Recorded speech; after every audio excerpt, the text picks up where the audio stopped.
Kemudian kembali lagi di dalam ayat tersebut Allah sampaikan, aku beri kabar gembira dengan kelahiran Nabi Ismail. Ayat selanjutnya, falamma balagha ma'ahu as-sa'ya qala ya bunayya inni ara fil manami anni adbahuka fanzur madza tara. Ketika Nabi Ismail as-sa'ya, di dalam riwayat disebutkan umur 9 tahun atau 13 tahun. Kata para ulama sudah balik. Nabi Ibrahim alaihissalam bermimpi. Di dalam mimpinya, hai Ibrahim, penuhi nadarmu, penuhi janjimu. Katanya kalau engkau dikasih seorang putra siap dikurbankan di jalan Allah Subhanahu. Sampai Nabi Ibrahim mengatakan di dalam ayat tersebut kepada putranya Ismail, ini arafil manami, aku bermimpi, di dalam mimpiku Allah perintahkan aku untuk menyembelih engkau Ismail. Fanzur madza tara. Bagaimana pendapatmu? Bagaimana sikapmu? Kemudian Nabi Ismail menjawab dengan jawaban yang luar biasa. Ini pelajaran. Nabi Ibrahim manggil anaknya ya bunaya. Ya bunaya itu artinya apa? Wahai anakku tercinta. Wahai anakku jangan kita punya anak bandel, weh beli ini. Jangan dasar bandel, jangan. Ya, karena ucapan adalah doa. Nabi Ibrahim, ya bunaya. Luar biasanya Nabi Ismail menjawab, ya abadi. Ya, nggak abi lagi makanya. Kalau abi udah biasa. Kalau ya abadi berarti wahai ayahku tercinta. Ya abadi fa'al ma tu'mar satajidni insyaallah minas sabirin. Wahai ayahandaku, jika itu perintah dari Allah, jika itu adalah amanah dari Allah Subhanahu wa taala, aku siap dan aku berharap menjadi daripada kalangan orang-orang yang sabar. Kalau kita gimana? Nah, saya diperintah nyembelih kamu. Wah, jangankan disuruh nyembelih. Nah, saya diperintah sama Allah supaya memerintahkan kamu sholat. Kadang kita gak tega bangunin sholat subuh, benar? Padahal Allah lebih sayang kepada anak kita. Allah lebih peduli terhadap anak kita. Kata Allah, bangunkan anakmu sholat. Wa'mur ahlaka bis sholati wastabir 'alaiha. Nahnu la nas'aluka rizqan, nahnu narzuquka. Perintahkan engkau punya keluarga sholat dan kamu sabar. Pasti anak kamu, istri kamu, pasti nanti ada pertentangan. Ya. Tapi ketahuilah, la nas'aluka rizqan, nahnu narzuquka. Dengan sholat Allah akan memberikan kelancaran rezeki kepada kita. Dengan sholat Allah akan membukakan 1000 pintu rezeki kepada kita, termasuk pada anak kita. Kembali lagi para hadirin, Nabi Ismail sudah siap, pasrah. Nabi Ibrahim ya mau nggak mau karena ini perintah dari Allah Subhanahu wa taala. Di dalam riwayat disebutkan dia mimpi malam ke-8 kemarin berarti ya. Ini kan tanggal 8. Dia mimpi malam ke-8. Ketika mimpi ditagih sama Allah, beliau bangun tapi masih ragu. Benar nggak ini mimpi datang dari Allah? Mimpi kan macam-macam Pak. Ada datang dari Allah. Kalau mimpinya memperkuat terus, awas saja. Hati-hati ya. Ada mimpi dari Allah, makanya di antara wahyu Allah sampaikan di dalam mimpi kepada para anbiya. Kalau kita seorang sekarang itu namanya ilham. Ya. Terkadang juga itu datang dari saya. Terdatang dari Allah Subhanahu wa taala, karunia terdatang juga dari godaan syaitan. Tanggal 8 beliau ragu. Ragu itu di dalam bahasa Arab bisa disebut dengan tarwiyah. Namanya apa? Tarwiyah. Makanya tanggal 8 disebut apa? Yaumut tarwiyah. Hari di mana Nabi Ibrahim ragu sama mimpinya. Benar nggak ini dari Allah? Malam ke-9, malam ini beliau mimpi lagi. Dan beliau paham betul. Beliau tahu itu dalam bahasa Arab itu arafah ya'rifu ma'rifatan. Arafah ya'rifu ma'rifatan. Maka tanggal 9 disebut dengan hari Arafah. Karena pada tanggal 9 Nabi Ibrahim sudah tahu mimpinya datang dari siapa? Allah Subhanahu wa taala. Malam hari raya mimpi lagi. Berarti berapa kali Nabi Ibrahim mimpi? 3 kali.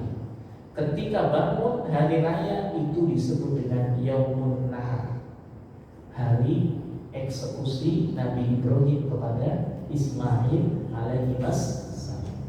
Kita baca ayat selanjutnya. Falamma aslama wa tallahu lil jabin. Ketika keduanya pasrah. Kemudian dalam perjalanan menuju lembah nanti ingin mengeksekusi Nabi Ismail. Di jalan ada godaan setan. Wahai Ibrahim, putramu luar biasa. Putramu begitu tampan.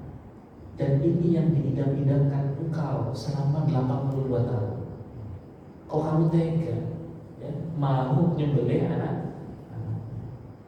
Ini Nabi Ibrahim alaihissalam di dalam tafsir Al-Baghawi disebutkan melempar batu, dan ini tepatnya di Jumratul Aqabah. Jumratul melempar 7 kali. Jumratul Aqabah. Lewat lagi Nabi Ismail digoda. Ya, di Jumratul Wusta lempar lagi 7 kali sampai Jumratul Kubro. Jadi kalau sekarang nih orang menunaikan ibadah haji nanti ada tuh istilah apa? Lempar jumrah. Itu ya dulu sejarahnya Nabi Ibrahim dan juga Nabi Ismail alaihissalam ketika apa? Ketika digoda sama setan. Jangan kita contoh kayak soft, bagus tuh soft dirapatkan bagus. Tapi bukan kaki sama kaki. Ya. Soft dirapatkan itu bahu sama bahu. Ada seseorang yang bercanda gitu, nggak apa-apa Ustaz, nggak apa-apa kalau ada lowong, nggak apa-apa, kan dan jadi setannya itu Ustaz. Jadi setannya itu naudzubillah min. Bahkan kata Allah Subhanahu wa taala, jadikanlah setan itu musuh. Ya. Jadikanlah setan itu musuh. Itu perintah dari Allah Subhanahu wa taala. Nabi Ibrahim lempar itu setan. Kemudian para hadirin, ketika sampai di lembah, Nabi Ismail siap disembelih oleh Nabi Ibrahim membawa sebilah pedang yang begitu tajam. Subhanallah, ini ada di tafsir, di dalam tafsir Al-Baghawi ataupun tafsir yang lain. Ketika beliau mau menyembelih, ternyata sebilah pedang yang begitu tajam sedikit pun tidak menggores leher Nabi Ismail yang begitu lunak. Sedikit pun para hadirin. Sampai Nabi Ibrahim bingung, ya, ini kenapa ini? Gitu kan. Sampai Nabi Ismail mengatakan, coba ganti posisi, tutupin wajah saya, biar engkau tidak merasa kasihan ketika menyembelih, nggak tanggung-tanggung gitu kan. Tetap para hadirin, ketika digoreskan ke leher Ismail yang begitu lunak, pedang yang tajam tidak menembus. Nabi Ibrahim agak frustasi. Ini pedang dilemparkan ke batu yang gede, itu terbelah menjadi 2. Saking apanya pada itu? Saking tajamnya. Tapi nggak bisa melukai leher Nabi Ismail. Kemudian disebutkan di situ dengan izin Allah, itu sebilah pedang Allah izinkan berbicara. Wahai Ibrahim, bagaimana aku bisa melukai leher putramu sedangkan Allah tidak mengizinkan? Subhanallah. Bagaimana aku bisa melukai lunaknya leher putramu sedangkan Allah tidak mengizinkan? Dan ini di dunia para nabi hal yang biasa. Pernah dengar Nabi Ibrahim dibakar? Pernah dengar? Sifatnya api betul membakar. Tapi jika Allah berkata, ya nar kuni bardan wa salaman ala Ibrahim, wahai api jangan membakar Nabi Ibrahim, bahkan jadilah sejuk dan menyelamatkan Nabi Ibrahim. Sifat api hilang, yang tadinya membakar hilang kalau sudah diperintah sama Allah. Oh, sifat pedang yang tajam hilang jika Allah tidak meridhoi. Subhanallah. Ada yang mau nyoba Pak? Jangan ya, tapi pakai KM kalau kita nyembelih ya harus yang tajam ya, harus yang tajam. Kalau nggak mempan, berarti bukan Allah nggak mengizinkan, kurang tajam berarti. Kalau Kalau ini dulu khususnya para nabi sallallahu alaihi wasallam. Kemudian di dalam ayat selanjutnya, wa nadainahu ayya Ibrahim. Di dalam Islam ada istilah hatif, ada istilah apa? Suara tanpa rupa, suara tanpa. Makanya telepon sekarang namanya apa? Telepon itu kan ada suaranya tapi nggak ada nggak ada rupa. Itu di dalam Islam dari zaman dulu ada istilah hatif, suara tanpa rupa, suara tanpa. Nabi Ibrahim ketika sudah frustasi dipanggil dari atas, kan beliau di lembah dari atas gunung. Ya Ibrahim, qad saddaqta ru'ya, inna kadzalika najzil muslimin.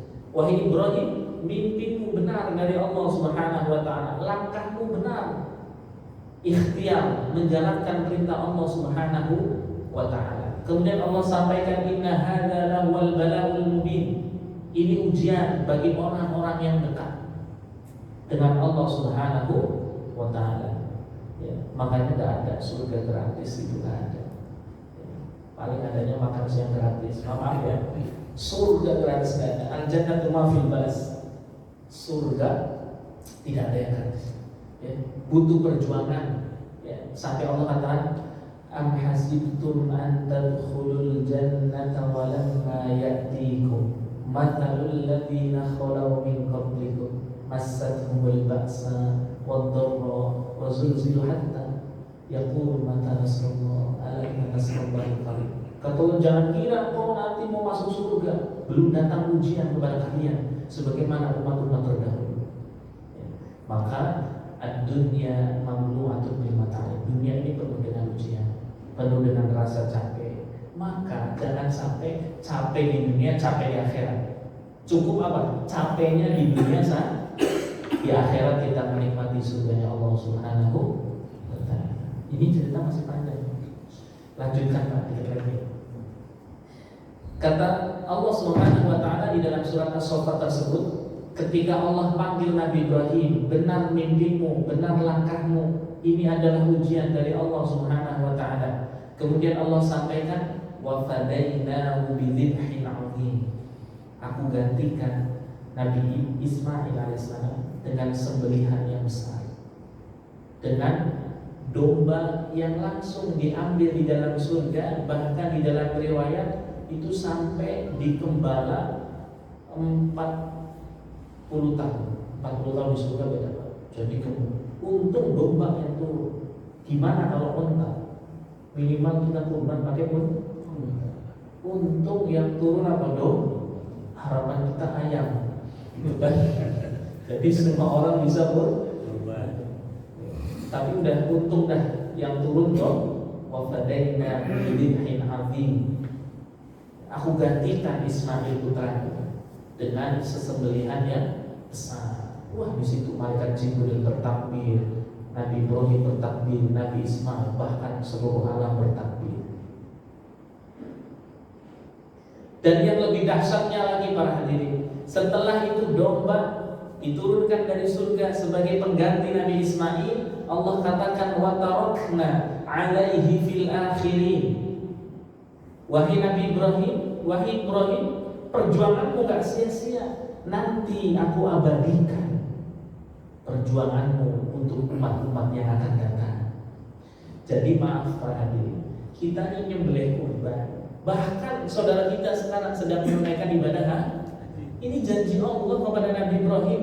Wahai Ibrahim, aku lestarikan, aku abadikan perjuanganmu bahkan sebagai syariat Nabi Muhammad SAW.